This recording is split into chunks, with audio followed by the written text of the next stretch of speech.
வணக்கம். டான் தமிழொலியின் இரவு நேர பிரதான செய்தி அறிக்கையோடு இணைந்திருக்கும் நான் ஜெகநாதன் சஜித். முதலில் தலைப்புச் செய்திகள்.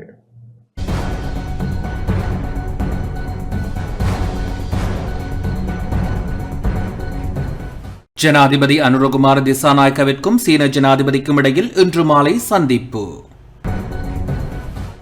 சீன திட்டங்கள் தொடர்பில் தேர்தல் மேடைகளில் கூறிய விடயங்களை சீனாவில் கூற வேண்டாம் என சஞ்சீவ எதிரிமான அறிவுரை. அரிசி நெருக்கடி பற்றிய திறந்த விவாதத்திற்கு வருமாறு வர்த்தக வாணிபத்துறை அமைச்சருக்கு தேசிய விவசாய கூட்டமைப்பு அழைப்பு. சீரற்ற காலநிலையின் காரணமாக கல்லோயா பகுதியில் 47 குடும்பங்கள் இடம்பெயர்வு. வவுனியா சுகாதார வைத்திய அதிகாரி பணிமனைக்கான மின்சார இணைப்பு இன்று துண்டிப்பு. அனைத்து கட்சிகளையும் ஒன்றிணைக்கும் பணி இடம்பெற்று வருகின்றது என எஸ்எம்ஆர் தகவல். தென்னாப்பிரிக்காவின் தங்கச் சுரங்கத்தில் இருந்து 70க்கும் மேற்பட்ட உடல்கள் மீட்பு.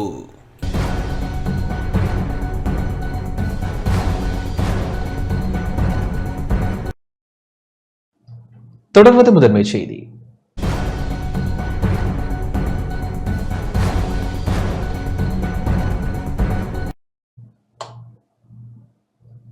ஜனாதிபதி அனுரகுமார திசாநாயக்கவிற்கும் சீன ஜனாதிபதிக்கும் இடையில் இன்று மாலை சந்திப்பு இடம்பெற்றுள்ளது. புதிய அபிவிருத்தி யுகத்திற்காக இலங்கை அரசாங்கத்துடன் இணைந்து பணியாற்ற தயார் என சீன ஜனாதிபதி ஷி ஜின்பிங் தெரிவித்துள்ளார். சீனாவிற்கு 4 நாள் உத்தியோகபூர்வ விஜயம் மேற்கொண்டுள்ள ஜனாதிபதி அனுரகுமார திசாநாயக்கவிற்கும் சீன ஜனாதிபதி ஷி ஜின்பிங்கிற்கும் இடையிலான உத்தியோகபூர்வ சந்திப்பு இன்று மாலை சீன மக்கள் மண்டபத்தில் இடம்பெற்றது. மண்டபத்திற்கு சென்ற ஜனாதிபதி அனுரகுமார திசாநாயக்கவிற்கு சீன ஜனாதிபதி வரவேற்பு அளித்தார். மரியாதை வேட்டுக்களுடன் வரவேற்பு நிகழ்வு ஏற்பாடு செய்யப்பட்டிருந்தது.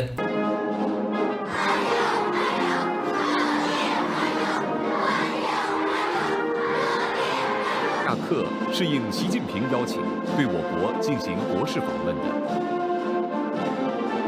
அதனைத் தொடர்ந்து இருதரப்பு அரசு தலைவர்களுக்கும் இடையில் சுமூகமான கலந்துரையாடல் இடம்பெற்ற பின்னர் இருதரப்பு கலந்துரையாடல்கள் ஆரம்பிக்கப்பட்டன. அபிவிருத்தியின் புதிய யுகத்திற்காக இலங்கை அரசாங்கத்துடன் இணைந்து பணியாற்ற தயாராக இருப்பதாக சீன ஜனாதிபதி உறுதியளித்தார். நெருங்கிய நட்பு நாடுகள் என்ற வகையில் சீனாவிற்கும் இலங்கைக்கும் இடையிலான நீண்டகால உறவை நினைவுகூர்ந்த சீன ஜனாதிபதி ஷி ஜின்பிங் எதிர்காலத்தில் இலங்கைக்கு தொடர்ச்சியான ஒத்துழைப்பை வழங்க தயாராக இருப்பதாக தெரிவித்தார்.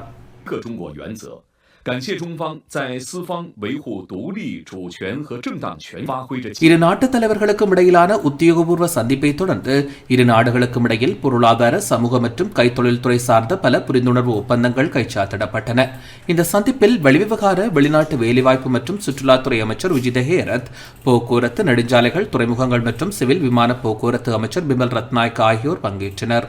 சீன மக்கள் குடியரசின் ஸ்தாபகர் தலைவர் மாவோ சேதுங் நினைவிடத்தில் இன்று காலை ஜனாதிபதி அனுரகுமார் திசாநாயக்க மலர் அஞ்சலி செலுத்தினார். சீன ஜனாதிபதி ஷி ஜின்பிங்கின் அழைப்பின் பேரில் சீனாவிற்கு உத்தியோகபூர்வ விஜயம் மேற்கொண்டுள்ள ஜனாதிபதி அனுரகுமார திசாநாயக்க இன்று காலை சீன கம்யூனிஸ்ட் கட்சியின் வரலாறு அடங்கலான கண்காட்சியை பார்வையிட்டதாக ஜனாதிபதி ஊடகப் பிரிவு தெரிவித்துள்ளது. அதனைத் தொடர்ந்து சீன வரலாற்று முக்கியத்துவம் வாய்ந்த இடமான ஹுங் அரண்மனை அருங்காட்சியகத்தையும் ஜனாதிபதி பார்வையிட்டார்.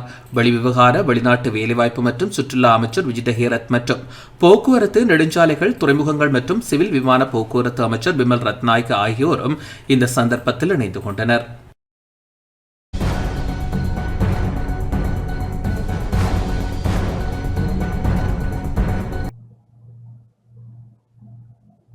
அரசாங்கத்தின் இயலாமை வெளிப்படுகின்றது என முன்னாள் நாடாளுமன்ற உறுப்பினர் சஞ்சீவ எதிரிமாறு தெரிவித்துள்ளார். சீன திட்டங்கள் தொடர்பில் தேர்தல் மேடைகளில் கூறிய விடயங்களை சீனாவில் கூற வேண்டாம் என முன்னாள் நாடாளுமன்ற உறுப்பினர் சஞ்சீவ எதிரிமான ஜனாதிபதி அனுரகுமார திசாநாயக்கவிற்கு எச்சரிக்கை விடுத்துள்ளார். ஸ்ரீலங்கா பொதுஜன பெரமுனவின் தலைமையகத்தில் இன்று இடம்பெற்ற ஊடகவியலாளர் சந்திப்பின் போதே அவர் இதனை தெரிவித்தார்.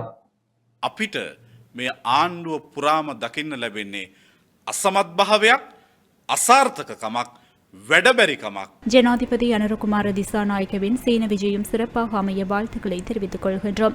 அதேவேளை கொழும்பு துறைமுக நகர திட்டம் மற்றும் சீனாவிடம் பெற்ற கடன் மற்றும் நாட்டில் முன்னெடுக்கப்படும் சீன ஒத்துழைப்பு அபிவிருத்தி திட்டங்கள் தொடர்பில் அரசியல் மேடைகளில் தெரிவித்த கருத்துக்களை சீனாவில் சென்று கூற வேண்டாம் என ஜனாதிபதிக்கு தெரிவித்துக் கொள்ள விரும்புகின்றோம்.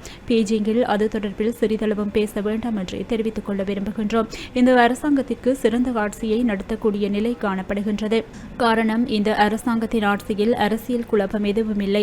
அது மாத்திரமல்ல, நாட்டினுள் யுத்த நிலையொன்றும் கூட இல்லை. அதேவேளை கோவிட் தொற்று போன்ற பாரிய நோய் நிலை நெருக்கடிகளும் இல்லை, மக்கள் எதிர்ப்புகளும் இல்லை. இத்தகைய நிலையில் அரசாங்கம் நாட்டு மக்களுக்காக மேற்கொண்டுள்ள நன்மை பயக்கும் விடயங்கள் தொடர்பில் 5 வசனமேனும் எழுதக்கூடிய நிலை நாட்டில் இல்லை என்றே கூற முடியும். அரசாங்கத்தின் இயலாமையே வெளிப்படுகின்றது. அனுபவமற்றவர்கள் ஆட்சியை கொண்டு நடத்தும் விதமே வெளிப்படுகின்றது. මේ ආණ්ඩුව පුරාම දකින්න ලැබෙන්නේ අසමත් භාවයක් අසාර්ථකකමක්. அரசியல் கைதிகள் இல்லை என்று பழைய பல்லவியை பாட வேண்டாம் என நாடாளுமன்ற உறுப்பினர் மனோ கணேசன் வலியுறுத்தியுள்ளார். அரசியல் கைதிகள் இல்லை என்று பழைய பல்லவியை பாடாமல் தமிழ் அரசியல் கைதிகளை உடனடியாக விடுவியுங்கள் என தமிழ் முற்போக்கு கூட்டணியின் தலைவரும் நாடாளுமன்ற உறுப்பினருமான மனோ கணேசன் வலியுறுத்தியுள்ளார். இன்று ஊடகங்களுக்கு அனுப்பி வைத்த அறிக்கையில் இவ்வாறு குறிப்பிட்டுள்ளார். சிறையில் அரசியல் கைதிகள் இல்லை என்று அமைச்சர் ஹர்ஷன நாணயக்கார கூறுகின்றார். இவர் முன்னாள் அமைச்சர் வாசுதேவ நாணயக்காரவின் தம்பி மகன். இன்றைய ஜேவிபி அரசில் நீதி மற்றும் தேசிய ஒருமைப்பாட்டு அமைச்சர். அன்று அரசுக்கு எதிராக ஆயுதம் தூக்கி போராடிய தமது கட்சி அங்கத்தவர்களை அரசியல் போராளிகள் என்று கூறிய ஜேவிபி இன்று தமிழ் அரசியல் போராளி கைதிகளை அரசியல் கைதிகள் என அங்கீகரிக்க மறுக்கின்றது என நாடாளுமன்ற உறுப்பினர் மனோ கணேசன் குறிப்பிட்டுள்ளார்.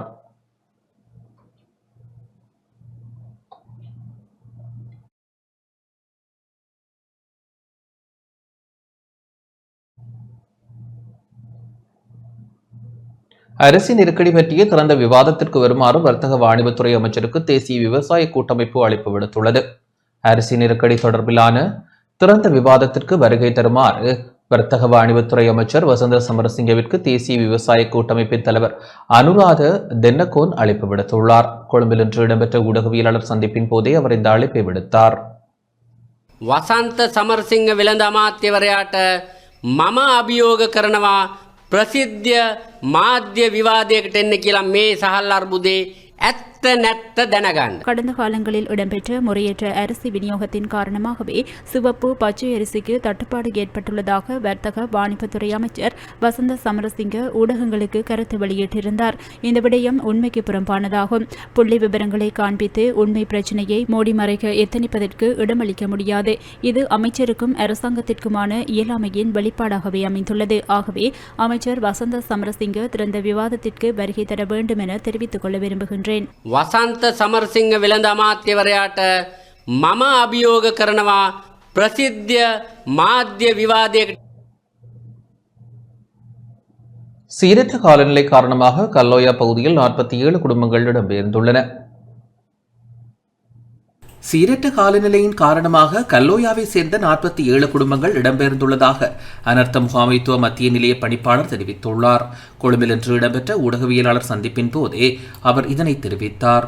පදවිය වැවකිනීම වැව් ආශ්‍රිත සහයම වාරි ජලය පහළට ගලා යන ප්‍රදේශවල මේ වාන්දුටු විවෘත කිරීමත් සමග நாட்டில் நிலவும் சீரற்ற காலநிலையின் காரணமாக பொலனறுவை சோமாவதி வீதி நீரில் மூழ்கியுள்ளது. 2.5 அடிக்கு குறித்த வீதியில் நீர் நிரம்பியுள்ளது. அதேபோன்று சீரற்ற காலநிலையின் காரணமாக கல்லோயாவை சேர்ந்த 47 குடும்பங்கள் இடம்பெயர்ந்துள்ளனர். அந்த வகையில் நிவாரணப் பணிகளும் ஆரம்பிக்கப்பட்டுள்ளன.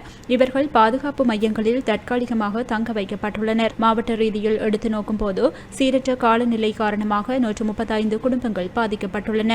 அத்துடன் அனுராதபுரத்தின் ஆறுகள் பல வான்பாயும் நிலை ஏற்பட்டுள்ளது. ஆகவே பொதுமக்களை அவதானத்துடன் இருக்குமாறு தெரிவித்துக் கொள்ள விரும்புகின்றோம். நீரில் மூழ்கியுள்ள பகுதிகளுக்கு செல்ல வேண்டாம் என கல்லோயா மற்றும் அனுராதபுர பகுதியில் உள்ள மக்களிடம் தெரிவித்துக் கொள்ள விரும்புகின்றோம். கல்லோயாவை பார்வையிட பலர் வருகை தந்துள்ளனர். இத்தகைய பின்னணியில் அவசர தேவை ஏற்படின் உடனடியாக 117 என்ற தொலைபேசி இலக்கத்துக்கு அழைப்பை ஏற்படுத்தி தெரியப்படுத்த முடியும் என தெரிவித்துக் கொள்ள விரும்புகின்றோம். கனமழை காரணமாக கிளிநொச்சி மாவட்டத்தில் உள்ள குளங்கள் வான்பாய ஆரம்பித்துள்ளன. மாவட்டத்தில் நேற்று முதல் பெய்து வரும் கனமழை காரணமாக மாவட்டத்தில் உள்ள அனைத்து குளங்களும் வான்பாய்வதாக தெரிவிக்கப்படுகின்றது. இந்த நிலையில் இரணிமடு குளத்தின் அனைத்து கதவுகளும் திறந்துவிடப்பட்டுள்ளன. அதிகளவான நீர்வரத்து காரணமாக இரணிமடு குளத்தின் நீர்மட்டம் 36 அடி 10.5 அங்குல அளவுகளை தாண்டியுள்ளதுடன் 10.5 அங்குலம் வான்பாய்ந்து கொண்டிருப்பதால் குளத்தின் அனைத்து கதவுகளும் திறக்கப்பட்டு மேலதிக நீர் வெளியேற்றப்படுகின்றது. குளத்தின் கீழ்ப்பகுதியில் வசிக்கும் மக்கள் அவதானமாக செயற்பட வேண்டும் என கிளிநொச்சி மாவட்ட அனர்த்த முகாமைத்துவ பிரிவு அறிவுறுத்தியுள்ளது. தொடர்ச்சியாக கனமழை பெய்து வருகின்றமையால் மாவட்டத்தில் உள்ள கனகாம்பிகை குளம், வன்னேரி குளம், பிரமந்தனார் குளம் ஆகியனவும் வான்பாய்ந்து வருவதாக தெரிவிக்கப்படுகின்றது. மன்னார் மடு போலீஸ் பிரிவிற்குட்பட்ட கொஞ்சுக்குளம் பிரதேசத்தில் மல்வத்து ஓயாவில் நீராடச் சென்ற இளைஞர் ஒருவர் கடந்த திங்கட்கிழமை மாலை நீரில் மூழ்கி காணாமல் போயிருந்த நிலையில் குறித்த இளைஞரை தேடும் நடவடிக்கை தொடர்ந்து இடம்பெற்று வருகின்றது. போலீசார் மற்றும் அப்பிரதேச மக்கள் இணைந்து தேடி வரும் நிலையில் குறித்த இளைஞன் இதுவரை மீட்கப்படவில்லை.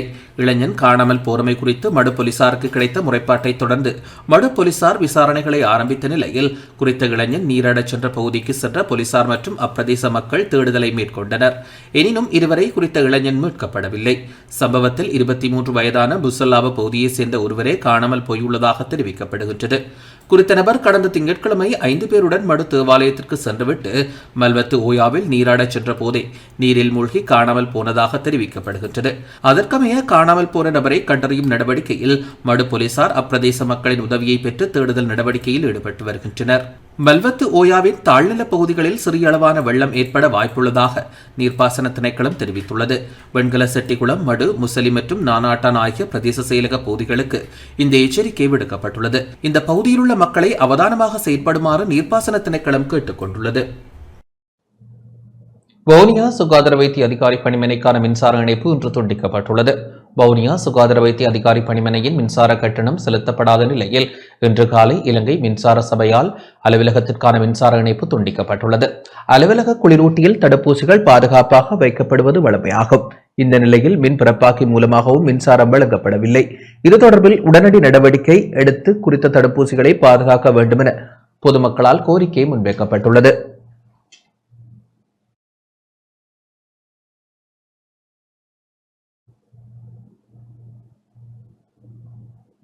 இலங்கை போக்குவரத்து சபையின் மட்டக்களப்பு சாலையால் மாணவிகளுக்கான பிரத்யேக பேருந்து சேவை இன்று ஆரம்பிக்கப்பட்டுள்ளது. இலங்கை போக்குவரத்து சபையின் மட்டக்களப்பு சாலையால் மாணவிகளுக்கான பிரத்யேக பேருந்து சேவை இன்றைய தினம் சத்துருக்கொண்டானில் இருந்து ஆரம்பித்து வைக்கப்பட்டது. பாடசாலை மாணவிகள் பயணங்களின் போது எதிர்நோக்கும் சவால்கள் தொடர்பில் அருவி பெண்கள் வலையமைப்பால் முன்வைக்கப்பட்ட கோரிக்கைக்கு அமைய கல்முனை தலைமை காரியாலய பிரதான பிராந்திய முகாமையாளர் விஜித தர்மசேனவின் அனுமதிக்கு அமைய மட்டக்களப்பு சாலை முகாமையாளர் கந்தசாமி ஸ்ரீதரனால் இச்சேவை ஆரம்பித்து வைக்கப்பட்டது. பேருந்து சேவையின் ஆரம்ப நிகழ்வு இன்று காலை 6:15 மணியளவில் மட்டக்களப்பு சத்திரக்கொண்டான் பகுதியில் மட்டக்களப்பு சாலை முகாமையாளர் மற்றும் அருவி பெண்கள் வலையமைப்பின் உறுப்பினர்களின் ஒத்துழைப்புடன் சம்பிரதாயபூர்வமாக ஆரம்பிக்கப்பட்டது. மாணவிகளுக்கான பிரத்யேக பேருந்து சேவையானது ஊரணி சரஸ்வதி வித்தியாலயம், மட்டக்களப்பு அருணோதயா வித்தியாலயம், தாண்டவன்வெளி புனித ஜோசப் பாஸ் வித்தியாலயம், மட்டக்களப்பு இந்து கல்லூரி, கோட்டமுனை கனிஷ்ட வித்தியாலயம், மட்டக்களப்பு மகாஜன கல்லூரி, புனித சிசிலியா பெண்கள் தேசிய பாடசாலை, ஆனைப்பந்தி இந்து மகளிர் கல்லூரி, வின்சென்ட் உயர்தர பெண்கள் தேசிய பாடசாலை போன்ற பாடசாலைகளை அண்மித்த பிரதான வீதிகளூடாக மட்டக்களப்பு பேருந்து தரிப்பிடத்தை வந்தடையும் வகையில் பேருந்தின் வழித்தடம் அமைந்துள்ளது. இதேபோன்றே மட்டக்களப்பில் மகளிருக்கான விசேட பேருந்து சேவையொன்றையும் எதிர்காலத்தில் ஆரம்பிப்பதற்கான முயற்சிகள் எடுக்கப்படும் என இலங்கை போக்குவரத்து சபை மட்டக்களப்பு சாலை முகாமையாளர் தெரிவித்திருந்தமை குறிப்பிடத்தக்கது. சத்திரக்கொண்டானில் இருந்து முதற்கட்டமாக மகளிருக்கான பாடசாலை மாணவிகள் அவர்களுக்கான சேவையை ஆரம்பித்துள்ளேன். இச்சேவையானது சத்திரக்கொண்டானில் இருந்து 6:15 மணிக்கு ஆரம்பித்து அருணோதயம், ஊரணி சரஸ்வதி வித்தியாலயம், அருணோதய வித்தியாலயம் மற்றும் மட்டக்களப்பு இந்து கல்லூரி, கோட்டமுன கனிஷ்ட வித்தியாலயம், மகஜன கல்லூரி, மட்டக்களப்பு சிசிலியாஸ் பெண்கள் பாடசாலை, ஆனப்பந்தி பெண்கள் பாடசாலை, வின்சென்ட் மகளிர் உயர்தர பாடசாலை, இப்பாடசாலைகளின் ஊடாக தாங்கள் மாணவிகள் இச்சேவையில் இணைந்து கொள்ளலாம். இச்சேவையை மாணவிகளின் பெற்றோர்கள் இச்சேவையை ஊக்கத்துடன் முன்னெடுத்து செல்லும் பட்சத்தில் இச்சேவை மேலும் விஸ்தரிக்கப்படும் என்பதை நான் ஆணித்தனமாக இங்கு கூற விரும்புகிறேன்.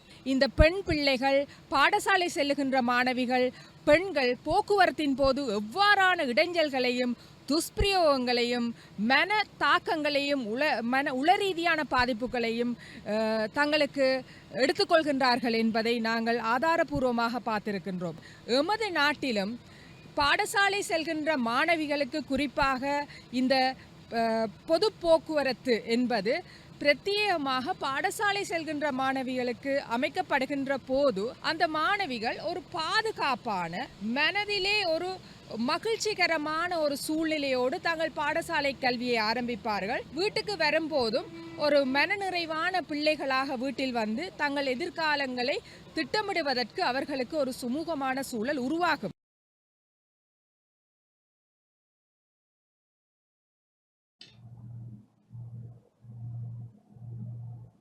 திருகோணமலை மூதூரில் பட்டிப்பொங்கல் நிகழ்வுகள் சிறப்பாக இடம்பெற்றன. திருகோணமலை மூதூரில் பட்டிப்பொங்கல் நிகழ்வுகள் இன்றைய தினம் சிறப்பாக இடம்பெற்றதை அவதானிக்க முடிந்தது. உழவிற்கும் உலக இயக்கத்திற்கும் உதவும் சூரியனுக்கும் தைப்பொங்கல் தினத்தன்று பொங்கலிட்டு நன்றி செலுத்தும் தமிழர் பண்பாட்டில் உழவுக்கு உதவி புரியும் மாடுகளுக்கு நன்றி செலுத்தவும் பட்டிப்பொங்கல் நிகழ்வு இன்றாகும்.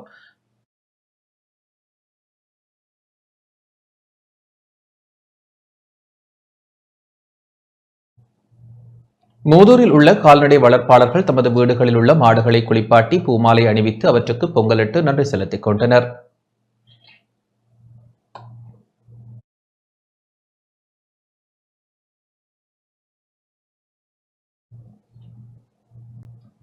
நுவரெலியா மேல் கொத்மலை நீர்த்தேக்கத்திலிருந்து ஆணின் சடலம் மீட்கப்பட்டுள்ளது. நுவரெலியா தலவாக்கலை போலீஸ் பிரிவிற்குட்பட்ட மேல் கொத்மலை நீர்த்தேக்கத்திலிருந்து இன்று மாலை ஆணின் சடலம் மீட்கப்பட்டுள்ளது. சடலம் மிதப்பதை அவதானித்த மக்கள் தலவாக்கலை போலீசாருக்கு அறிவித்ததை தொடர்ந்து சடலம் மீட்கப்பட்டுள்ளது. சடலம் இதுவரை அடையாளம் காணப்படாத நிலையில் சுமார் 30க்கும் 40க்கும் இடைப்பட்ட வயதுடைய நபராக இருக்கலாம் என தலவாக்கலை போலீசார் தெரிவித்துள்ளனர்.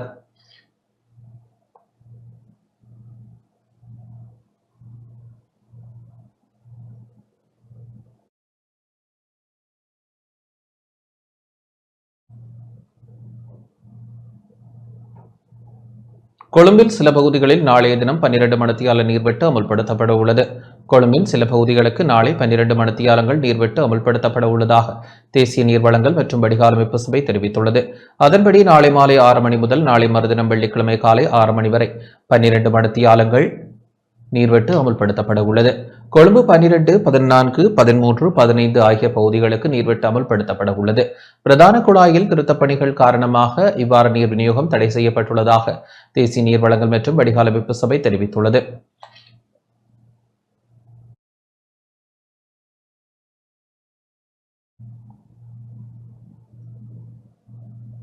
ஜனநாயக தமிழ் தேசிய கூட்டணிக்கு தலைவரை நியமிக்க திட்டமிடப்பட்டுள்ளதாக வெளியான செய்தி உண்மைக்கு புறம்பானது என கூட்டணியின் பேச்சாளர் சுரேஷ் பிரேமச்சந்திரன் தெரிவித்துள்ளார். சமூக வலைதளங்களிலும் அச்சு மற்றும் இலத்தினரியல் ஊடகங்களிலும் ஜனநாயக தமிழ் தேசிய கூட்டணிக்கு தலைவரை நியமிக்க திட்டமிடப்பட்டுள்ளதாக வெளியான செய்தி உண்மைக்கு புறம்பானது எனவும் இந்த நடவடிக்கை தென்னிலங்கை அரசியல் சக்திகளின் சதி எனவும் ஜனநாயக தமிழ் தேசிய கூட்டணியின் பேச்சாளர் சுரேஷ் பிரேமச்சந்திரன் தெரிவித்துள்ளார். இன்று ஊடகங்களுக்கு அனுப்பி வைத்த அறிக்கையில் இவ்வாறு குறிப்பிட்டார்.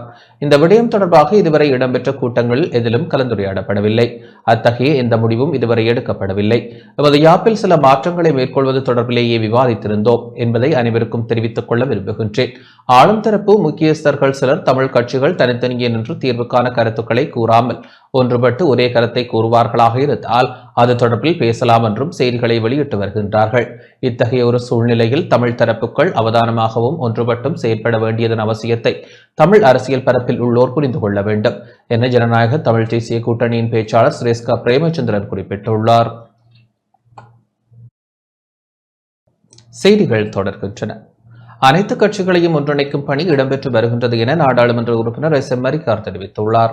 ஐக்கிய தேசிய கட்சி உள்ளடங்கலாக ஏனைய அனைத்து கட்சிகளையும் ஒன்றிணைக்கும் செயற்பாடு முன்னெடுக்கப்பட்டு வருவதாக நாடாளுமன்ற உறுப்பினர் எஸ். எம். மரிக்கார் தெரிவித்துள்ளார். கொழும்பில் இன்று இடம்பெற்ற ஊடகவியலாளர் சந்திப்பின் போதே அவர் இதனை தெரிவித்தார். ජාතික සංවිධායක කියන තෝරන සංගීත පුරුදු තරංගයක් වගේ එකක් නෙමෙයි තියෙන්නේ. මොකද இடதுசாரி அரசாங்கம் ஆட்சி அமைத்திருக்கின்றது. இத்தகைய பின்னணியில் ஏனைய அணியினரை ஒன்றிணைக்கும் பணியே இடம்பெற்று வருகின்றது. அதில் ஐக்கிய தேசிய கட்சி உள்ளடங்கலான ஏனைய சிறிய சிறிய குழுக்களும் உள்ளன. அதற்காக பிரதிநிதியொருவரை நாம் நிரந்தரமாக நியமித்துள்ளோம். கலந்துரையாடல்கள் இடம்பெற்றமையை தொடர்ந்து இறுதி தீர்மானத்தை நிச்சயம் அறிய தருவோம். அரசியல் என்பது அதிகாரத்தை கைப்பற்றுவதாகும். அதற்கு அனைவரும் ஒன்றிணைய வேண்டும். சரியான தலைமைத்துவத்தின் கீழேயே இந்த விடயம் முன்னெடுக்கப்பட வேண்டும். ஐக்கிய தேசிய கட்சிக்கு நாடாளுமன்றத்தில் ஒரு ஆசனம் ஏனும் இல்லை. ஆனால் ஐக்கிய மக்கள் சக்திக்கு நாடாளுமன்றத்தில் 40 ஆசனங்கள் உள்ளது. நாட்டின் பிரதான எதிர்க்கட்சியாக உள்ளது. அதற்கமையவே தீர்மானங்கள் எடுக்கப்படும். දේශපාලනය කියන්නේ බලය ලබා ගැනීම. බලය ලබා ගැනීම සඳහා வடக்கு விவசாய போதனாசிரியர்கள் சங்கத்தினருக்கும் வடக்கு மாகாண ஆளுநருக்கும் இடையில் இன்று சந்திப்பு இடம்பெற்றுள்ளது. வடக்கு மாகாண விவசாய போதனாசிரியர்களின் வெளிக்கள கொடுப்பனவுகளை அதிகரிப்பது தொடர்பில் சாதகமாக பரிசீலிக்குமாறு வடக்கு மாகாண ஆளுநர் நா. வேதநாயகன் அறிவுறுத்தல் வழங்கியுள்ளார். வடக்கு மாகாண விவசாய போதனாசிரியர்கள் சங்கத்தினருக்கும் வடக்கு மாகாண ஆளுநருக்கும் இடையிலான சந்திப்பு இன்று யாழ்ப்பாணத்தில் உள்ள ஆளுநர் செயலகத்தில் இடம்பெற்றது. இந்த சந்திப்பில் வடக்கு மாகாண விவசாய அமைச்சின் செயலாளர், விவசாய பணிப்பாளர், நிர்வாக உத்தியோகத்தர் ஆகியோர் பங்கேற்றனர். வடக்கு மாகாண விவசாய போதனாசிரியர்கள் வரவு பதிவேட்டு இயந்திரத்தில் கையொப்பமிடுவது தொடர்பான விவகாரம் ஆராயப்பட்டு ஆளுநரின் ஆலோசனைக்கு அமைவாக தீர்வு காணப்பட்டது. மாதத்தில் 14 நாட்கள் வெளிக்கள கடமையில் ஈடுபடுவதுடன் பிரதி திங்கட்கிழமைகளில் வரவு பதிவேட்டு இயந்திரத்தில் கையெழுத்திட்டு அலுவலக கடமைகள் ஆற்ற வேண்டும் என குறிப்பிடப்பட்டது. அதேவேளை விவசாய போதனாசிரியர்களின் வெளிக்கள பணிக்கான கொடுப்பனவு அதிகரிக்கப்பட வேண்டும் என்ற கோரிக்கையை சாதகமாக பரிசீலித்து உடனடியாக நடவடிக்கை எடுக்குமாறு ஆளுநர் அறிவுறுத்தல் வழங்கினார்.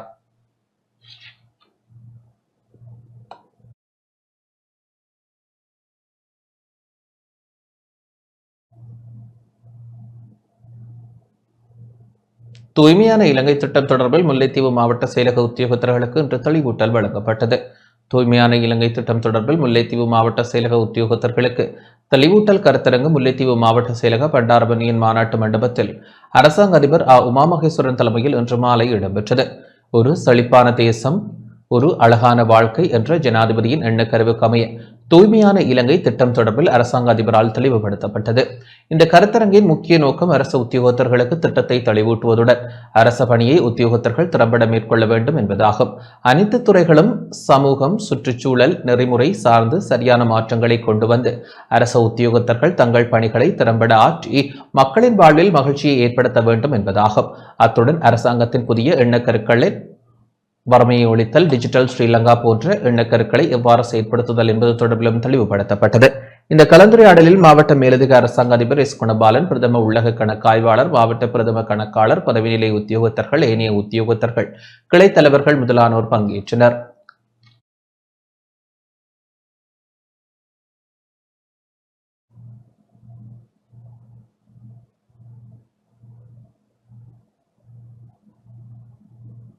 கிளிநொச்சியில் ஊடகவியலாளர் மீது தாக்குதல் நடத்தப்பட்டுள்ளது. கிளிநொச்சி கண்டாவளை பகுதியில் ஊடகவியலாளர் மீது தாக்குதல் நடத்தப்பட்டுள்ளது.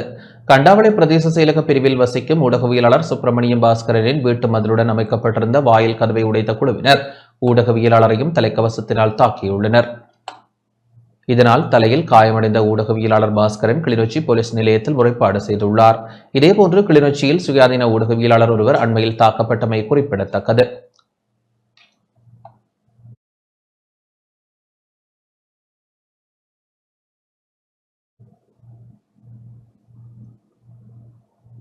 மன்னார் உயிலங்குளம் 542வது பாதுகாப்பு படைப்பிரிவை சேர்ந்த மேஜர் எம். விக்டர் பெர்னாண்டோ புத்த சாசன சேவைகளுக்கான கௌரவிப்பை பெற்றுக் கொண்டார்.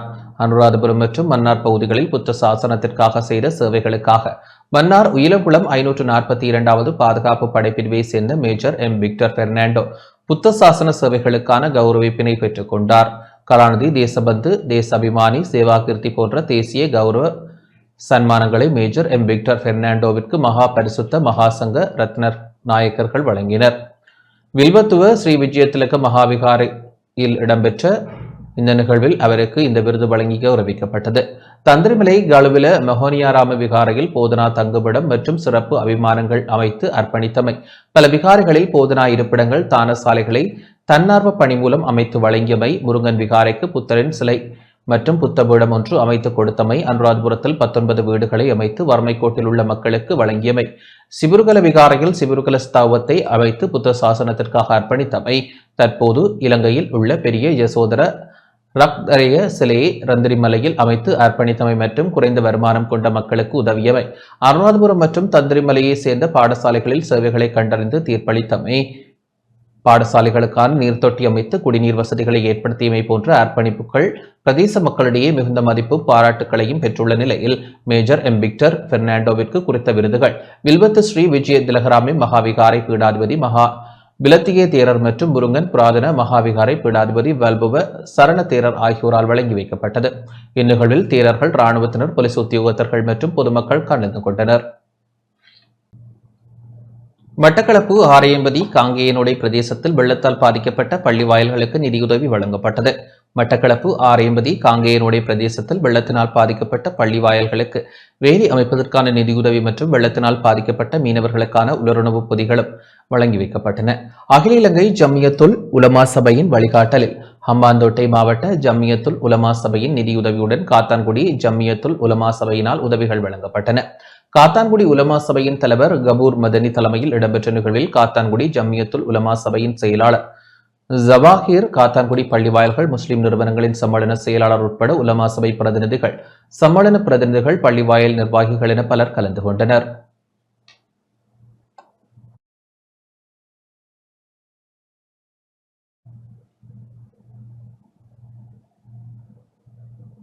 சீமெந்தின் விலையை குறைக்க அரசாங்கம் தீர்மானித்துள்ளது. சீமெந்து மீதான தற்போதைய செஸ் வரியை குறைப்பதற்கான முன்மொழிவுக்கு அரசாங்க நிதி பற்றிய குழுவின் ஒப்புதல் கிடைத்துள்ளது. இதன் மூலம் ஒரு மூட்டை சீமெந்தின் விலை சுமார் 100 ரூபாய் குறையும் என நிதியமைச்சக அதிகாரிகள் குழுவிற்கு அறிவித்துள்ளனர். நாடாளுமன்ற உறுப்பினர் ஹர்ஷடி சில்வா தலைமையிலான அரசாங்க நிதி பற்றிய குழுவில் இந்த தீர்மானம் மேற்கொள்ளப்பட்டுள்ளது.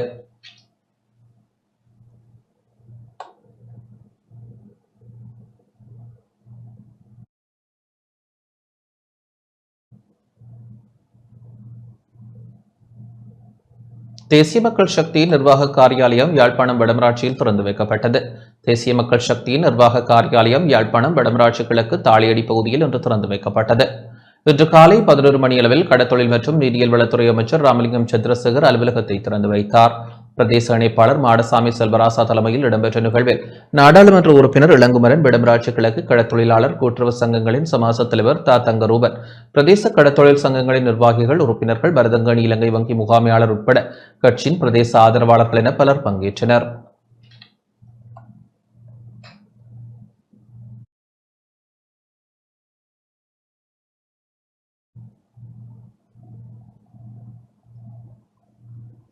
ஹிக்கடுவ கடற்கரையில் அலைகளால் அடித்துச் செல்லப்பட்ட ரஷ்ய பிரஜைகள் மீட்கப்பட்டனர். ஹிக்கடுவ கடற்கரையில் நேற்று நீராடிக் கொண்டிருந்த நிலையில் கடல் அலைகளால் அடித்துச் செல்லப்பட்ட 6 ரஷ்ய பிரஜைகளை போலீஸ் உயிர்காப்பு பிரிவினர் பாதுகாப்பாக மீட்டுள்ளனர். போலீஸ் தலைமையகத்தினால் ஊடகங்களுக்கு வெளியிடப்பட்ட அறிக்கையில் இவ்விடயம் குறிப்பிடப்பட்டுள்ளது. இவர்களில் 4 பெண்கள் மற்றும் 2 பெண்கள் அடங்குவதாக தெரிவிக்கப்பட்டுள்ளது. அவர்கள் 25 முதல் 30 வயதிற்கு இடைப்பட்டவர்கள் என அவ்வறிக்கையில் மேலும் தெரிவிக்கப்பட்டுள்ளது. அகங்கல்ல கடலில் மூழ்கி உயிருக்கு போராடி கொண்டிருந்த 2 கஜகஸ்தான் பிரஜைகள் அகங்கல்ல போலீஸ் உயிர்காப்பு பிரிவினரால் காப்பாற்றப்பட்டுள்ளனர். இந்த சம்பவம் நேற்று மாலை இடம்பெற்றுள்ளது. 40 மற்றும் 47 வயதுடைய 2 கஜகஸ்தான் பிரஜைகளை இவ்வாறு காப்பாற்றப்பட்டுள்ளனர். கஜகஸ்தான் பிரஜைகள் இருவரும் நேற்றைய தினம் மாலை அகங்கல்ல கடலில் நீராடி கொண்டிருந்துள்ள நிலையில் திடீரென கடலில் மூழ்கியுள்ளனர். இதனை அவதானித்த போலீஸ் உயிர்காப்பு பிரிவினர் கஜகஸ்தான் பிரஜைகளை காப்பாற்றி கரைக்கு கொண்டு சென்று அவர்களுக்கு முதலுதவி அளித்தமை குறிப்பிடத்தக்கது.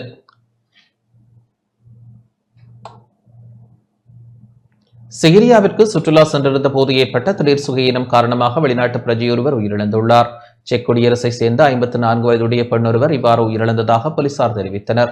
சிரியாவிற்கு நேற்று சென்றிருந்த போது குறித்த பெண்ணுக்கு திடீர் சுகையினம் ஏற்பட்டதாக தெரிவிக்கப்படுகின்றது. இதனையடுத்து அவர் சிரியா கெல்பிஸ்த பிரதேச வைத்தியசாலையில் அனுமதிக்கப்பட்ட பின்னர் சிகிச்சை பலனின்றி உயிரிழந்தார். குறித்த பெண் மாரடைப்பால் உயிரிழந்ததாக தெரிவிக்கப்படுகின்றது.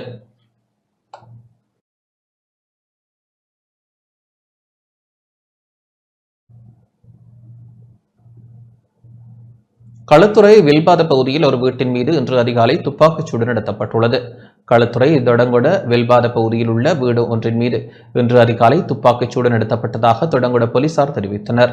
வீட்டின் ஜன்னலில் 4 முறை துப்பாக்கிச்சூடு நடத்தப்பட்டதாக போலீசார் தெரிவித்தனர். துப்பாக்கிச்சூட்டில் யாருக்கும் பாதிப்பு ஏற்படவில்லை. களுத்துறை புலனாய்வு பிரிவு அதிகாரிகள் விசாரணைகளை முன்னெடுத்துள்ளதுடன் விசேட அதிரடிப்படையினர் வரவழைக்கப்பட்டனர். தொடங்கொட போலீசார் மேலதிக விசாரணைகளை மேற்கொண்டு வருகின்றனர்.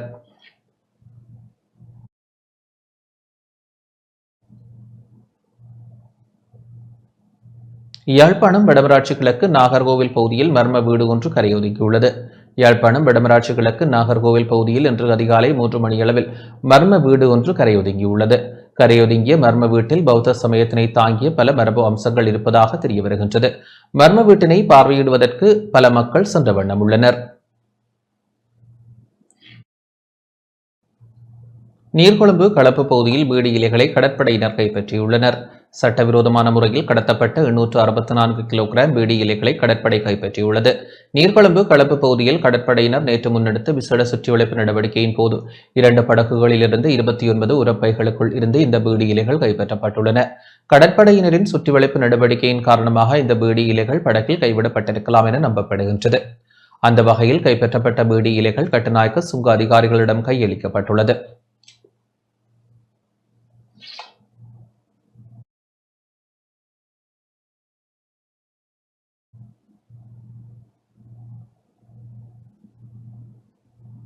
ஹங்கல்வில் கைது செய்யப்பட்ட சந்தேக நபர்கள் பல குற்றச் செயல்களுடன் தொடர்புடையவர்கள் என போலீசார் தெரிவித்துள்ளனர். ஹங்கல் பகுதியில் கைது செய்யப்பட்ட சந்தேக நபர்களிடம் முன்னெடுக்கப்பட்ட விசாரணைகளுக்கு அமைய அவர்கள் பல குற்றச் செயல்களுடன் தொடர்பு பட்டுள்ளமை தெரியவந்துள்ளதாக போலீசார் தெரிவித்துள்ளனர். சந்தேக நபர்கள் 27, 28 மற்றும் 35 வயதுகளுடைய துங்மோதர பகுதியை சேர்ந்தவர்கள் என தெரியவந்துள்ளது. இவர்களில் 27 மற்றும் 35 வயதுகளுடைய சந்தேக நபர்களிடம் முன்னெடுக்கப்பட்ட விசாரணையின் போது அவர்கள் மோட்டார் சைக்கிளில் சென்று பெண்களின் தங்க ஆபரண திருட்டில் ஈடுபட்டுள்ளமை தெரியவந்துள்ளது. இதன்போது சந்தேக நபர்கள் ஹங்வெல்ல, மீகொட, ஹோமஹம, அத்ருகிரிய மற்றும் ஹொட்டாவா ஆகிய போலீஸ் பிரிவுகளில் மோட்டார் சைக்கிளில் சென்று பெண்களின் தங்க நகைகளை திருடிய 9 சம்பவங்கள் தொடர்புபட்டுள்ளமை தெரியவந்துள்ளது. அதேவேளை 28 வயதுடைய சந்தேக நபர் திருடப்பட்ட தங்க மாலைகளை அடகு வைத்தல் மற்றும் விற்பனை செய்தல் ஆகிய நடவடிக்கைகளில் ஈடுபட்டு வந்துள்ளார். அத்துடன் சந்தேக நபர்கள் திருடிய தங்க ஆபரணங்களில் 2 தங்க மாலைகள் மற்றும் பெண்டகன் என்பன அடங்குகின்றமை குறிப்பிடத்தக்கது. அதேவேளை விற்கப்பட்ட 9 தங்க ஆபரணங்கள் என்பவற்றையும் திருட்டுக்கு பயன்படுத்திய 2 மோட்டார் சைக்கிள்களையும் போலீசார் மீட்டுள்ளனர். ஹங்வல்ல போலீசார் மேலதிக விசாரணைகளை மேற்கொண்டு வருகின்றனர்.